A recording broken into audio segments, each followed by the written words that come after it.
Hi guys, what's up? It's Drew at Nerd Addiction, and I want to talk to you about cartoons. Not modern cartoons. Because I hate the vast majority of modern day cartoons, especially the ones on kids' TV. I want to go all the way back to 1985. A magical tale of six naked cat people boarding a spaceship and escaping their dying homeworld Thundara. That's right, the butt naked first episode of the Thundercats. Probably, not even probably, the greatest cartoon ever created. And I don't say that lightly, because I like a good bloody cartoon. In 1985 though, we saw them, the six of them, with Yaga and the wonderfully beautiful Snarflino boarding that ship to escape the planet before it died. In the apocalypse of their planet, they were shot out into space, flung across the universe, all into stasis pods, heading for a new world. Weirdly though, what's always got me with these stasis pods is they all kind of stayed the same age, but Lino aged physically, but not mentally, which I've never really understood that. I don't really see the point in making him man-sized, but with the mind of a 10-year-old child. Let's face it, it's a pretty stupid concept that they've done there, especially because he kind of seems like he is much older when he wakes up, but this is just me getting finicky now. But the reason that I want to talk about Thundercats is because it was so purely genius. Whereas modern day cartoons, naming no names, Amazing World of Gumball, where they kind of just do nothing, they just meander. They're absolutely pointless, no plot to them. Thundercats, it had a story, it had morals. At the end of every episode, for Christ's sake, you'd either get Tiger, a Lionel, or Panthro. They'd sit down and give you the lesson of what they'd learned in the past 22 minutes, which sometimes was really poignant kind of stuff. I remember episode 48, season 1. We learnt to never trust a book by its cover, when one alien, who looked quite angelic and quite beautiful, turned out to be a murderous psychopath from outer space. What are you going to do, eh? The other alien looked really ugly, a little bit creepy, and we were led to believe throughout the whole episode that he was the evil one. But no, it was the murderous psychopath good-looking one. Never trust a book by its cover. That is a moral that Thundercats taught you.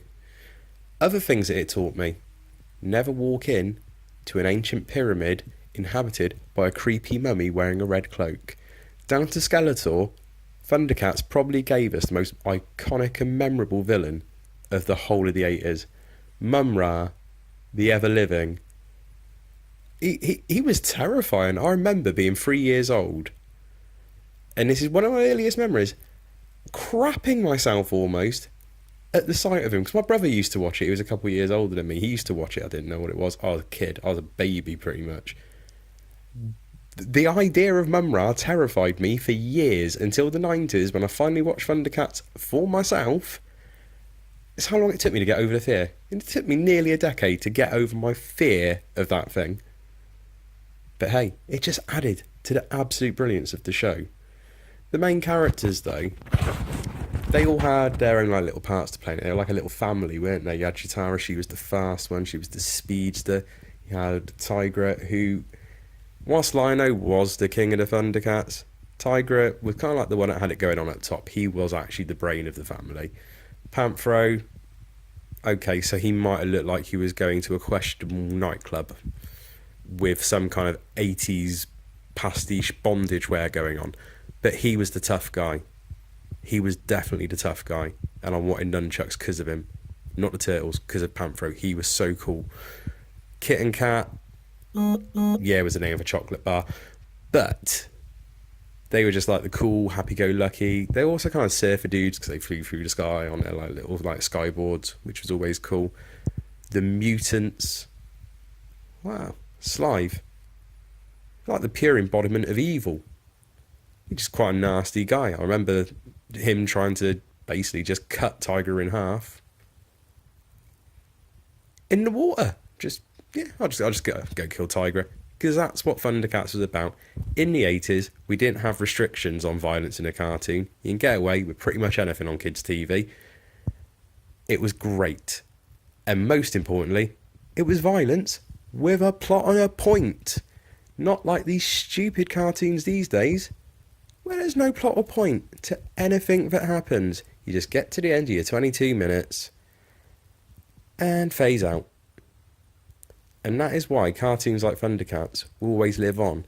The reason I'm doing this all about Thundercats is because Cartoon Network obviously announced recently that there will be a new Thundercats cartoon. Thundercats, rah. And do we really care about it? At first, I was angry. I was livid. You're messing with my childhood, Cartoon Network. You're trying to destroy something that was beautiful to me. Not just me. Every child of the 80s. You are trying to destroy them. And then I kind of realised about it. It's not actually going to have any lasting impact because cartoons today, they're so poorly written in comparison to the great cartoons of the 80s. They're not going to be remembered in 10 years, let alone 20, 30 years' time. People are not going to remember them.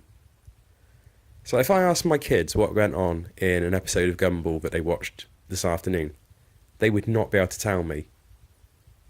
But they can kind of both tell me what's happened in an episode of Thundercats that we've watched from the box set that they watched a few weeks ago. Because they remember good storytelling. So even with this reboot of Thundercats, it doesn't matter. It can't harm the reputation of the original, because the original will always have one thing. It was a greatly told story. Same goes with Transformers. We all bitch about the Bayformers, but anyone that grew up in the 80s or the 90s who truly loves Transformers, they always go straight back to the great storytelling from then. Yeah, it was a little bit cheesy at times. I mean, Megatron turned into a handgun for Starscream to hold, which always just seemed a little bit strange. Very, very strange. So they all kind of turned into something that was like the same size as them, and then Megatron shrunk down into a magnum. Cartoon logic, you just can't really mess with it. But I'm digressing anyway. Back to the beauty of the Thundercats. So you got these 6 aliens living on this new world, Third Earth it was called. You got these wonderful side characters, the Robert Burbles. You got the warrior women and the villainous mutants. Slive the leader, Jackalman, Vultureman was a personal favourite. But who can forget the sheerly weird and bizarre life of Munkian? Kind of like He-Man's Beastman character, only just a lot less sexually sinister. Although I think that kind of goes for everything in He-Man. It was all just a little bit creepy and a little bit pervy with He-Man. With Thundercats, it was only Panthro who you thought might have been sexually intimidating, or possibly the Robert Burbles, especially if you watched the 2008 remake of Thundercats where they had like long wiggly arms that could kind of catch you and tickle you wherever you went. But they were just like some weird sex bears. The whole beauty of Thundercats, though, it was just in the fact of they managed to get 250 episodes out of a cartoon in 4 years. Now, it's hard to write a cartoon that goes on for that long to start with. But writing a cartoon that had plot running from the first episode all the way through to the last, that's even more difficult. And Thundercats managed it by blending standalone episodes into the main plot all the way through. It was kind of like a Buffy the Vampire Slayer style, where the standalone episodes are what you remember, but the plot was pieced together beautifully so that it's always kind of with you when you grow up, which I don't think there's any more glowing endorsement for any program than that. It's like certain programs just can't manage that whatsoever, and that's what the problem is with modern storytelling in cartoons. No one sees the bigger picture. They just do a quick 22-minute write of an episode, and that's it. The classic cartoons of the 80s, they were all about the writing, start to finish. I just realised that I've gone on for over 5 minutes whilst maybe talking about Thundercats.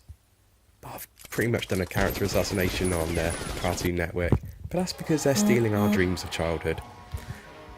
But the final thing I will say about Thundercats, and this is the most important thing, it was just amazing.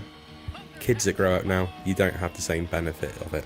So, anyone listening to this, under the age of 30, who's never watched every single episode of Thundercats, get yourselves down to your local store. Buy it. Buy the entire box set. It's massively cheap almost everywhere. Get on Amazon. Buy Thundercats. If you watch every episode of Thundercats and don't admit how amazing it is, then you are dead to me. You are a cold, heartless piece of stone and have no emotional compass whatsoever. Anyway, I was Drew. I was bitching about modern cartoons and how great the Thundercats were, even if they were naked at the start of their programme. I'll catch you next time. Thank you. Goodbye.